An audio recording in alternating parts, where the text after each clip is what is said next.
Hey, Tasha, I'm so happy that we get to have this conversation together. And so, So am welcome. I. Welcome to the podcast. Thank you so much for having me. I've been waiting for this conversation. Yeah, okay, good. Because, just for the listeners to give them some context, I watched one of your reels that talked about like more education is really just about like validation and that productivity is not going to really work for you. It's a part of our social conditioning. And that resonated so deeply with me because I have 11 years of postgraduate education and I like let it all go to work in finance and network marketing and I love that decision for me. It's been so much more. I've really seen sort of the lie that more education is. And so I would love for you to speak more on that from your perspective. Well, I started realizing as an adult, especially in my relationships with Black women, we were all so burned out, right? We had come to a place where we were burned out. But if you look at the track record, so educated, so productive, so high functioning, just contribution everywhere, Right. productivity spilling all over the place. But none of them were where they wanted to be. None of the people that I Mm-hmm. was seeing, they were in good positions and you know, they had a lot of material things, but if you ask them, did they feel happy or did they feel satisfied or did they have a sense of ease in their Mm. lives? I'm looking around and the answer was always no, right? And it wasn't always just this overt unhappiness. There was just always this chasing, chasing, chasing. And so, Mm. I mean, that's my phone. One second. Um, so always in chasing mode. And I said, well, this doesn't make a lot of sense to me. And I was thinking about how we go through school. Because I spend a lot of time thinking about these things because a lot of my clients are looking for their next financial level, but they feel stuck. They feel like they've been, successful in so many other areas, but then they get to this point in life where they're stuck and they're not able to get to the next level. And I realize that a lot of that is this drive to be productive when at this point of our lives, productivity isn't the answer. It's our ability to be with Mm-mm. ourselves, our ability to regulate our nervous system. So that fight or flight mode and that survival mode that worked for us before is no longer working. And I realized that a lot of that was implanted during those school years where we were validated for the work that we did. We were told that we were smart and that we were wonderful and that we were going to be successful and that we were going to have all of our wildest dreams if only we did our schoolwork. And I think it really Mm-hmm. just prepared us to be little worker bees instead of the full, successful, vibrant beings that we truly desire to be. And so we're unlearning that and trying to learn something new. Mm-hmm. Mm-hmm. And with this there's a piece around like the socialization of Black women, right? And about like, you know, um, us like women of color, Black women using their body to labor, right? And that labor was rewarded, right? Um, or expected, let's say expected because it wasn't really rewarded. But then you shift that into the school system and you have these like high achievers. We have to like work harder. Black women have to work harder to be sort of at the same level. So that's like the system is already set up for that, right? And then, right, from the educational standpoint, and then sort of from the marginalization standpoint, right, of like having to work harder to achieve the same result. So there's like the dual piece there, yeah? Yes. And even more than that, from when I look at it a lot of the time, It's that because we have to work twice as hard, we get really good at working hard. Like we're Yes, so yes, good at working hard. We're so good at being productive. And that becomes a major part of our identity. And that is why a lot of us have this yes, love-hate relationship with, it's like, yes, productivity is my superpower, but it came from a place of struggle. It came from a place of not being enough. And yes, so yes, having to contend exactly, with that, exactly. Right. It's that not enough piece. Yes. And so you always have to do more to be enough. always have to do more. And Yeah. then, and that's why I tell people, you get that feeling of doing more equals achievement. You think that doing Yes. the most is achievement and that's how you achieve. And so we begin Yes. to conflate the two. And then we start wondering why, as we get older, we're doing the most, but it's not getting us what it once did. It's not producing the same results anymore. Right. And even though you talk about your client having material wealth, it doesn't necessarily translate to their happiness. So they have achieved a certain level of success, right, from a material standpoint, but then it doesn't, the emotions or the feelings don't quite match up. No, I was just watching Issa Rae. And Mm-hmm. she was on Kev on stage and they were talking, and he asked her, "Do you feel successful?" And she said, "No, I don't feel successful." And I'm just like, she has done so much, just incredible, outstanding. And I look at not only what she's done for herself, but what she's done for the culture and the people that she's brought along with her. But when you ask her, do you feel Yeah. successful? She said, no, I don't feel successful unless I'm working on my next thing. And I'm just like, baby, Mm. that survival programming, and you're Yeah. never going to feel successful with that running Yes. in the background. And it has nothing to do with what you've done or who you are. Because if it did, all of us, so many of us will feel successful because we're doing the things, we have the degrees, we have the education, we have, a lot of us have the jobs, but it isn't leading to the fulfillment. Yeah. And what for you is the key to getting into the vibration of fulfillment, of enoughness? Because that's essentially what we're talking about, right? Is the energy of enoughness. How do you talk about there's like the magic, you have a magic money method. What is that for you? So for me, it is a very neuronal process and it starts with your brain. And I think it has become very common to hear the word safety attached to money, that people don't Yes. feel safe money. And I think that a lot of people don't really understand what that means because nobody thinks that your money is going to come and get you, or that, that your money is a threat, or that money is scary. So when you say, oh, you don't feel safe with money, it doesn't really land properly for a lot of people. But what is actually happening, what is actually being said, is that I like to say it simply like neurons that fire together wire together, and neurons that fire consistently together, they get stuck together. So there's a Yeah. normal pathway in the way that your brain expects things to go. Like your brain know you. And it's like, oh, things are supposed to happen like this. And being good with money isn't a part of that story for a lot of people from the beginning. It's that I have to work hard for money. And that's what it's not necessarily a safety, it's a normalcy that you having Hmm. financial freedom, you having financial stability, you feel you having wealth be a normalized part of your story. That's not there. And when that's not there, then you feel unsafe. You feel it's just not in your comfort zone. That's really what It's it just is. not It's saying familiar. exactly. Yeah. And Yeah. It's so, just unknown. the way that we start to deal with, reaching a vibration of worthiness is just by relaxing into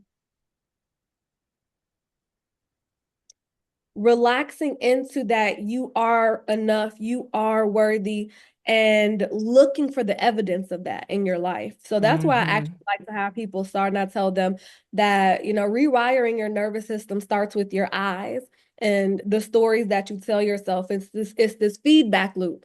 So you want to be telling yourself a story that causes your eyes to validate that, and then your eyes will send that message back to your brain and vice versa. And then it'll start to feel normal. And then it'll start to feel accessible. And then those ceilings that were there will start to come down, and opportunities that were always there will start to be noticeable by you. Mm-hmm. Mm-hmm. Mm-hmm.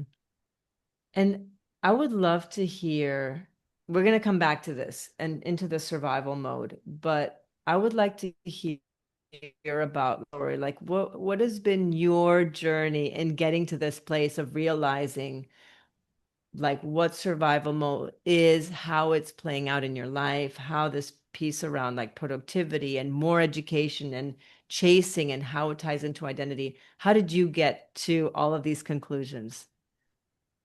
Well, very hard one. I grew up on the south side of Chicago in one of the poorest counties in the country. And so survival mode was just part of my bread and butter, just very normal to me. Um, and as I got older and I wanted to be able to escape my environment, the pathway to do that was working hard. That's what I thought. Right. Right. And that served me well. I was going to work hard and get an education. I was going to work hard and save my money. I was going to do all the things that, would lead me toward the path of the American dream, or so I thought. And it Yeah. worked for a while. And then I got to a point where I felt that ceiling of I'm only having incremental growth. I'm only having this little bit of growth year over year. I'm looking for exponential growth. So, like, I grew up dirt poor. So, just, making $100,000 a year would be a big deal for me. But I wanted to expand to think about, how do I make millions a year? That was something that I had Mm-hmm. absolutely no context for. And I realized that anytime that I started wanting to think bigger, there were certain habits that I would fall into.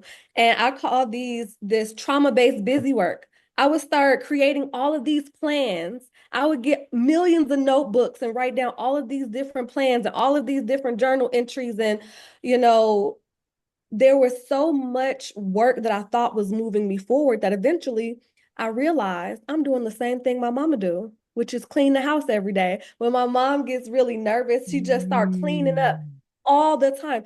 You can call her any time of day and ask her what she's doing. She's probably cleaning up because that's her way of Wow. self-soothing. And I realized Yes. I'm doing the same thing, but with my notebooks and with my plans and with all, I'm just stuck in this loop of plan it out, create a Yeah. checklist, do all of these things. And I realized that it wasn't working. And my background is in neuroscience and psychology. And so I started asking myself, what is really going on? Anytime I want to reach for a pen and a notebook, anytime I want to start going deep into research, anytime where I feel like I need to do a complete overhaul, I ask what is really going on? And I realized that those are the things that I feel safe doing. Those are the things that make me feel in control.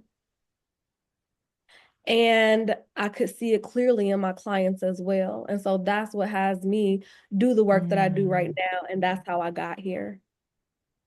Mm-hmm. That's amazing. That's amazing. And for you, it's notebooks and like sort of trying to organize. I feel like there's a sense of like dysregulation or anxiety that comes up, and that's like that kind of brings you down from the anxiety, right? And for other people it's like Exactly. food, or for other people it's getting distracted with Netflix or whatever it happens to be that kind of brings them down.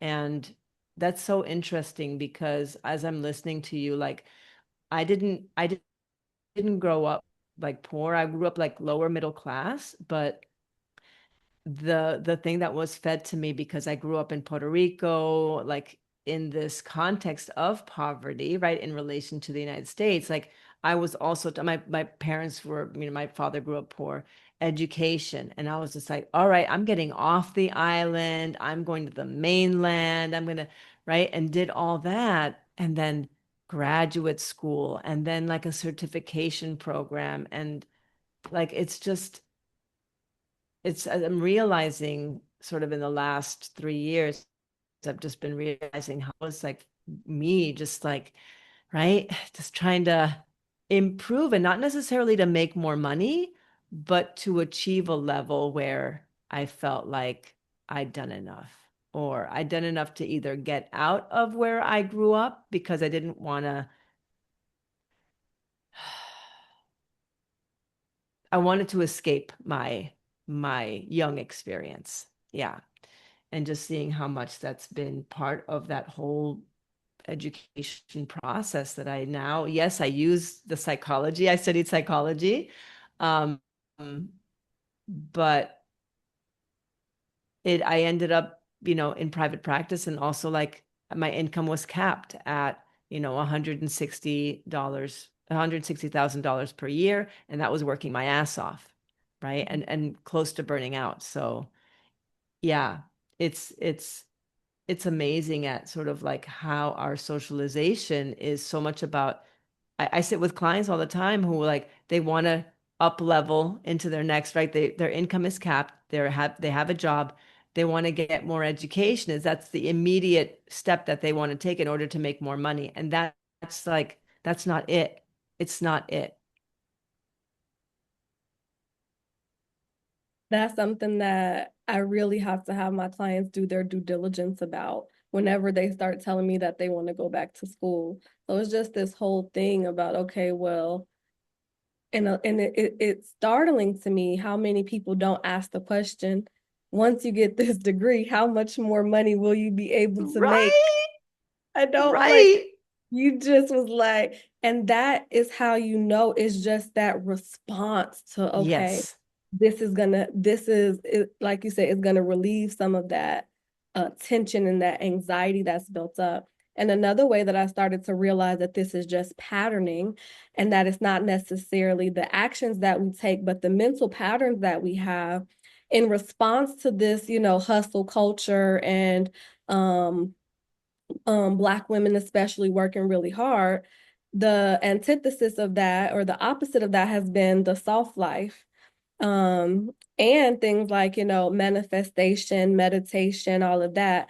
But if you Mm-hmm. look at it, I'm impressed by our ability to turn everything into a job or to turn everything into hard work. Because if you look at the soft life, I'm like, that looks like it take a lot of work to be able to, orchestrate that and make everything all aesthetic. And, how we go about the art of allowing is like we make it a job. And I was just like, yeah, we're just really good at work and we really have to deprogram that, because we think that, there's this spectrum of surviving is on one side and thriving is on the other. But I've really been thinking about surviving and thriving as both being inside of your fight or flight systems. They're both you in highly activation mode. Survival looks a little bit more like struggle and thriving looks a little bit more like success, but they both require so much force, so much effort. And I'm starting to engage with the idea that the opposite of survival mode is just rest, and not this Mm-hmm. idea of thriving all the time. And I was just like, because I mean, once I was done with surviving, I was like, okay, now I have to learn how to thrive. And now I'm at the place where I'm just like, right, I gotta figure out how to thrive. And, I'm like, okay, maybe I just need to learn how to rest. And my boyfriend jokes with me all the time because he's just like, you just don't know how to relax. Like, just relax. Like, I thought I was. But I think that something that you're getting at, I think, what you mentioned earlier, the identity piece, right? If we're constantly rewarded for doing more, for being the good girl, for being the good student, for being productive, when you stop doing those things, your identity is just like ego is not having it, right? It's like hell no. And there is a crumbling of identity that has to happen in order for you to be able to rest and able to be at peace, at rest, at ease. Like there's a whole deconstruction that happens, right? As a human being, also as a Black woman, right? There's layers of it. Social identity and just being a human, right? Just being like someone who is like you're not overriding your body anymore, right? What does that look like when you're not pushing your body beyond its limit, which is what burnout is, right? Yeah, and the interesting part is that many Black women won't even relate to that feeling. They will feel like I'm not pushing beyond my limits. Like I'm capable. I have a high capacity to do this. And that's just adrenal fatigue. And it's like what I'm trying to say is we're just so used to it that we don't even get the signals of distress anymore. And in our brain, Right. we're just like, this is okay. I am okay. I am able to handle this. And one of the things that I had to realize is that just because I am able to do something, that doesn't necessarily mean that that's what's in my best interest. Like, what if I started thinking about not Mm-hmm. what I am capable of, but what is most fulfilling for me or something Mm-hmm. more in Mm-hmm. that realm, instead of always being in the realm of I'm capable, I am able, I can do this, which is something that has allowed me to feel safe for a long time. If I feel like I'm capable and I feel like I can do it, then I know that I won't fail myself. Right. Yeah. Yeah. That inner striver, I feel like it's almost like this young part of ourselves, the little overrider that says, I can do it, I can do it. And it just gets in there and does it and muscles through. Yeah. And there's a satisfaction in that, right? Of having like Pride. overcome. Yeah, exactly. There's a pride in that and the overcomer. And it's like, what if I don't do that shit anymore? Like, what if I just chill the fuck out? Don't, not, you're not productive. It's like, the brain gets so like people don't understand. A lot of people don't understand. Like if you've been in hustle mode, productivity mode, when you stop practicing, like the brain, the identity, the ego gets very scared. The brain starts like there's high anxiety. The brain starts telling you lots of stories about how unworthy you are, like you're so fucking lazy. What the fuck are you doing with your life? Like it gets really crazy in there. Has that been your experience? Is that your experience with clients too? I don't have a whole lot of negative self-talk.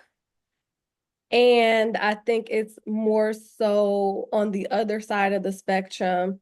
But I think I have a lot of positive self-talk because I have a fear of failure, right? So because I have a fear Mm, of failure, I'm always, trying to empower and encourage myself. But that's an indication of a feeling of lack, like I feel that feeling of not enough because I have to constantly remind myself, and these things are important. Like you have to speak life into yourself. You have to, be the one who creates your own narrative. And it's just, do you believe your own story? I think is what it hmm comes down to. And I think you mentioned youthfulness twice. And I think that this is a part of the conversation that gets missed a lot because I like to say youth covers a multitude of sins. Like we can get a lot of things done when we're young, and it don't have to be done in the right way, or like we don't have to try to find alignment or enlightenment or whatever the case may be. Like we can get by on our grit. We can get by based on our hard work. But I think that there is something about passing that 30 threshold that I have observed where your body says it's time for you to tap in. Like whatever we were doing before, wherever I was carrying you before, whatever I was allowing hmm before, I'm not allowing that anymore. You are going to have to get in alignment with who you really are and figure this thing out because I'm not about to keep going like this. Mm-hmm, mm-hmm.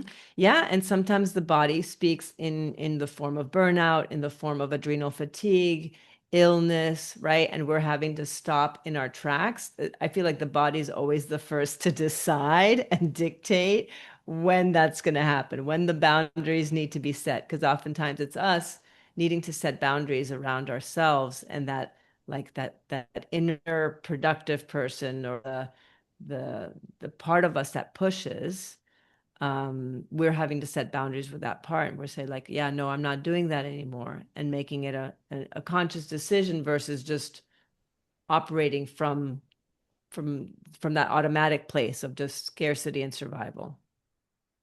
And you know what I've observed, and this might sound strange because I can't personally account for it, but what I have observed is that even just life externally responds Mhm. differently to your effort. Like there comes a point where you have that sensation that life isn't responding the way that it used to. And I see this experience explained time and time and time again with clients because they don't understand why they're stuck. You know, they were able to get the straight A's in school, they were able to graduate, they went to a top university, then they got into the program of their choice, they got a good job and they make a lot of money and they're just like, but I'm not it's like I hit the ceiling and I'm not continuously going up anymore and I don't know why. And I think that survival Hmm. mechanism has a lot to do with it. Hmm. Say more about that. I'm Which curious. part? The part about like reaching that threshold and then not being able to go further. Like what do you see happening there and how do you resolve that with people? So what I typically see happen is, you know, when highly ambitious Black women are young and little, you know, they have all of these plans that they're creating for their future. They have the plan to Hmm. get the good grades. I mean, very intentional. They have the plan to go to a good high school and then go to a good college. And they have this idea about how they want their lives to be set up. And then they accomplish almost all of the things that are on that teenage to-do list. That list that they created, the list of dreams that they created when they were a teenager. And then that list runs out and it's like, I'm still not fulfilled, but what's next? You know, because there's always that drive to Got get to it. the next thing. And so Right. every milestone has just been like a bump up, a bump up, a bump up, further consolidating and enforcing the idea that work is going to get you to where you want to go. But then you get to this point where you've worked, you've gotten to where you want to be, and now you're like, okay, what's next? You know, I want to have more money. I want to be able to help my family. I want to, put my kids in this type of school. And it's almost like whatever train they were on has stopped and they cannot figure out what do they need to do to continue this achievement train. What do they need to, and Hmm. it doesn't feel the same way that it used to. And for Hmm. me, Hmm. I don't know what it is about that teenage checklist, that teenage list of dreams that you create that I consistently see people knock it off. Like they're like, yep, yep, yep, check, check, check, did all of that. But then when they become an adult, they don't know what the next phase of their life is gonna look like. Um, There's two and things that come up for me as you talk about that. I'm sorry to interrupt. One of them is the dopamine hits, right? That those achievements are no longer hitting, right? They're yeah, no longer hitting in the way that they once did. And then so there's like this chasing. But the chasing piece is the other one is like next, what's the next thing? What's the next thing? And I feel like that's very much a function of capitalism too, of just like bigger, better, faster, more, next, let's go. And when people start decolonizing or uncolonizing their bodies and out like that mentality, then there's kind of like this empty space of like, well, if I'm not chasing, what am I doing? If I'm not doing, what am I really like? Why am I here? And that brings on a whole host of like existential questions about fuck am I doing? Right? If I'm not doing, then why am I here? Or like, I don't know. I maybe I'm going too deep with it in a way, but I feel like there's so much that is systemic around this that we think is so personal, but it's also very much systemic in how we internalize systems of oppression. Like where are you with that in terms of Oh, like your work and your thoughts on that? definitely, I definitely believe that it's systemic. And I relate to what you described. Like I had that point where I was just like, dealing with what does rest look like? And I rested. I just took a period to rest and it was so uncomfortable. But what I realized was like, not only did I feel different in the moment, I felt differently about my future. I became so uncertain about the future. I felt like I don't know what the Yes. future is going to bring if I'm not like actively working hard to build something in it. Like, Right. and people would tell me like, well, maybe it'll just unfold. And I'm like, what do you mean? That sounds very scary. I just let the future unfold. And so Right. I'll, That's what I'm getting at. Yeah, that's what I'm getting at. Like the existential crisis piece of like yes. the uncertainty. And it's like, all right, so because this whole piece around chasing is sort of a force, right? There's a forcing energy there. And when you're no longer forcing, you're allowing, right? And then that means that you are also receiving and Yes. you are receiving life and life is unfolding. And so you're having it revealed to you sort of at its own pace versus your will versus your, right? And so, yeah, Absolutely. that uncertainty is a place where that spirituality piece starts to come in, right? Of like, oh, there's more than just me pushing. Yeah, and that's the part where my work has really evolved because when I first started 10 years ago, I was just helping people create their budgets and their financial plans. But then and I realized for me, money is such a full body experience. Like helping people deal with their money is full on, like has so many different facets. And with my background Yeah. in neuroscience and psychology, that's kind of the lens that I chose to be able to give me the best holistic perspective that I could gain. Um, but what talking my clients through, and I tell them like, let's not work on the budget right now. Like, let's focus on something else. Like, or let's answer these questions and let's get to the bottom of like when you feel worthy and when you don't. And when you don't feel worthy, what do you do? What are the actions that you take? And helping them see that for themselves has been really empowering work, but it really gets back to your point of like when I'm getting them to stop being on the achievement train, when I'm getting them to be still and just sit with themselves and, get to the bottom of the desires of their own heart. Like, we don't have to have Yes. everything, but abundance is not having everything. Abundance is being very intentional and clear about what matters to you and then allowing that to flow into your reality. And helping people through that process has been really, really interesting. Yeah. Say more And going about through how it it's myself. yeah, yeah, exactly. We go through our own thing and that's what we end up teaching, right?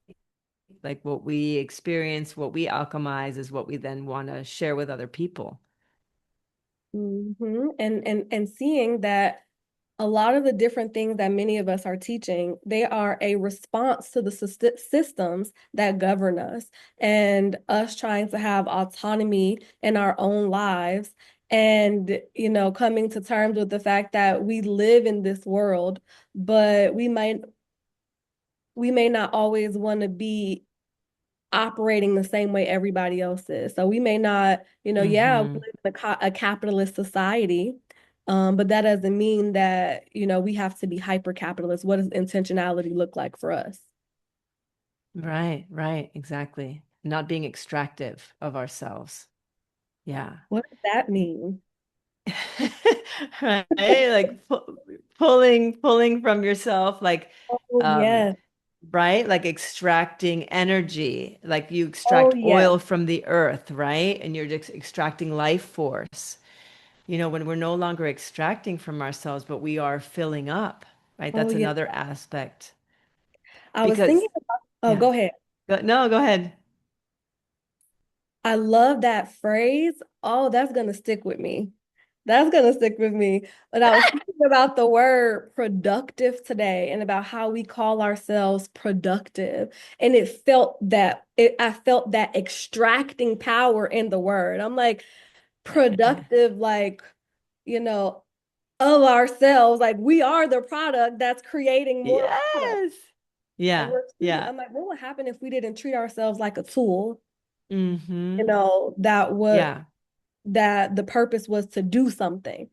Mm-hmm. Yeah. So yeah, I Right. really like. And instead of like using our bodies as a tool to be something, but be just ourselves or be enough, like that is the Oh, tool, right? Because when you walk into a space and you have that confidence of just you, like you're in your relaxed self, right? This relaxing into your being, that does more to change the energy of a space than if you come in and you share all your achievements and your like accolades and this and that, right?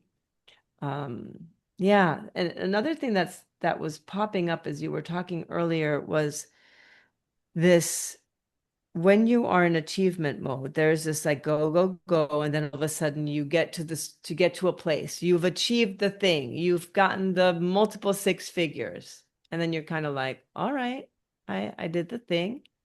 And there's this possible potential depression that comes in, right? Of this like, all right, I got the thing. All right, what do I do now? I guess there's nothing else to do. When you're striving towards a goal and then you get it and there isn't a next, right? Because we are like, next, next, next. It's kind of like, oh. And then you settle into this new normal, but that's a whole um, piece as well, right? Because I remember graduating my PhD program and I hit a depression. I was just like, all right, I did this thing and I don't have the money in my bank account, right? I didn't have money in my bank account. I didn't have anything to show for it except for this piece of paper and a picture with me wearing a purple robe and a hat. That's it. There wasn't anything else. And I was like, oh, this didn't have the hit that I expected it to. Or, just things like that. I've been just in this conversation with you are what's coming up and what I think it's important here around this specifically around the education piece, like even the way now, especially where our economy is going and where people, I'm sure you have friends who work in education who are talking about that structure crumbling as well. College is getting more expensive. People need to get into more debt in order to study, and then our right with this new career that you can then access, is that going to be enough to be able to pay back the debt? Right? That's the question that people don't, the aspect that people don't analyze. So the way that we the way we work is changing even, or how we make money is different, right? Not necessarily a job, but entrepreneurship. Like, what has that path been for you? I definitely can see how the way that we're making money in our society is evolving. And Yeah. the way that I've been talking about this or thinking about this is to really create autonomy in our lives and over our lifestyles, because I can see that they are very much being exploited. And Mm-hmm. you know, influencer marketing is an industry that is ever growing. And I think it could be a really powerful way for us as a collective to take back a lot of the power that that the big companies have because of their marketing budget. And instead of us sharing big companies' products, that we share each other's products, that we Mm. become the mouthpiece for our communities in the way that these corporations want us to do for them. And not only that, but that we leverage. our lifestyle as an income stream and an asset because the corporations are already doing that. They are already leveraging our lifestyle and our life force for their benefit. And so, if you are a person who enjoys being on camera, I think reclaiming your likeness is something that's going to be so important as we go as influencer marketing continues. Um, but also, you spoke about spirituality, and I think that inside of the evolution of money, we have to go inward because none of us knows what the future is going to hold, right? And so, my one of my main strategies is to always be. I never have all of my uh eggs in one basket, right? So that's one of my main strategies. I'm just highly diversified, but not over leveraged. But then the second thing is listening to that internal voice as I'm thinking about how do I put all of this together and doing so from conviction and not from trends. So that way, no matter what happens in the market, I stand on it. I stood on my decisions because I wasn't operating from a place of greed. I wasn't operating from a place of fear, but I was operating from taking actions that I believed in. So in that case, no matter Mm-hmm. what happens in the future, I'm okay with it. Mm-hmm. Mm-hmm. Absolutely. Absolutely. And what has been your journey as an influencer entrepreneur? What would you say? Like, how have you, you know, grown your own wealth, diversified? Like, what's been your process there? I feel like all of these questions that you're asking are questions that are very much at the forefront of my mind, okay? Which is so strange because these aren't, these are not necessarily ideas and theories that are fully developed, but just things that I've been thinking about. Mm-hmm. And for me, for a long time, I was very stubborn in terms of content creation because I wanted to do it my way, right? Instead of figuring out how can I align myself with where the market is. And so I was really Yeah. stubborn about it from the very beginning. I had a lot of resentment towards it because I came up 10 years ago when this stuff wasn't, you didn't have people online dancing and pointing to try to get No. people interested in their business. And I had a lot of resentment about that.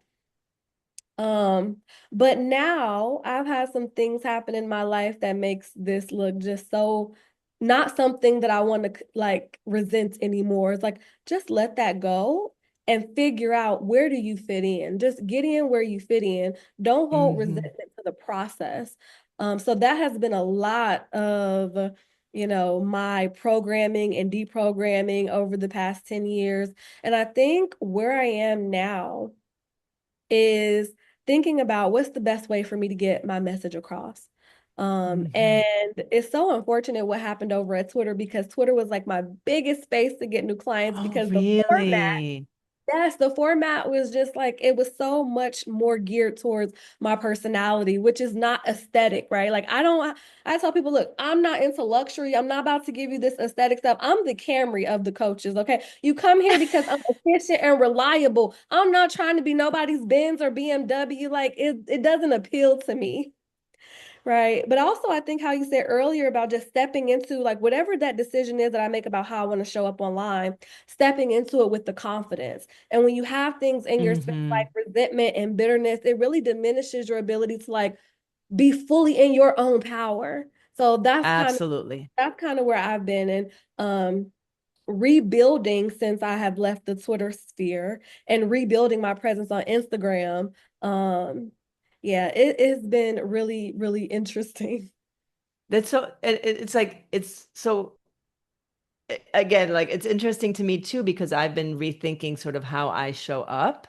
And I'm in the process of kind of like maybe going to YouTube and doing more long form stuff. And yeah, it's really interesting our relationship with different platforms. That's another whole conversation. But yeah, and just getting this message across and we're stewards of this information, right? We have these experiences and we're stewards of this information. We have to disseminate like as part of our, we're change makers, right? And part of your work is like, how do I get this message out to people? So you get to have your business around that and profit from that. But it's like, yeah, like in with all of the changes happening with different platforms, algorithms, also the economics of society and where we're going, where our money system is moving to. Those are all things that we need to kind of rethink and reconfigure as right as things shift, right? We're always having to shift our how we show up and yeah, and where we show up. And I But I think want to give you understanding time. Yeah. And I want to give you time to talk about what is it that you're offering right now? I saw something about a December detox.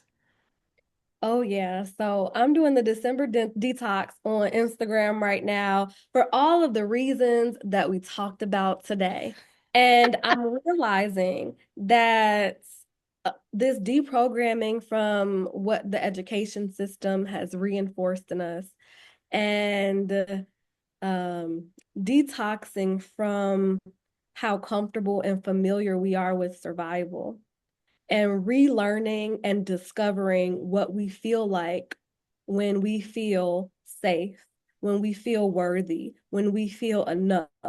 How does that feel in our body? How does that feel in our mind? What is our experience of the world? That's really Mm-hmm. what I want to look at this month. So definitely invite your community to take part in that with me this month. And I think I think it's going to change the way that people feel about safety, about themselves, and about money. Beautiful, beautiful. Thank you so much, Tasha. This was a great conversation. Thank you so much for being here and sharing your wisdom and experience. Thank you so much for having me and giving me the space to have such beautiful and wonderful conversation. And I just love the work that you're doing. Thank you. Thank you so much. All right. Be well.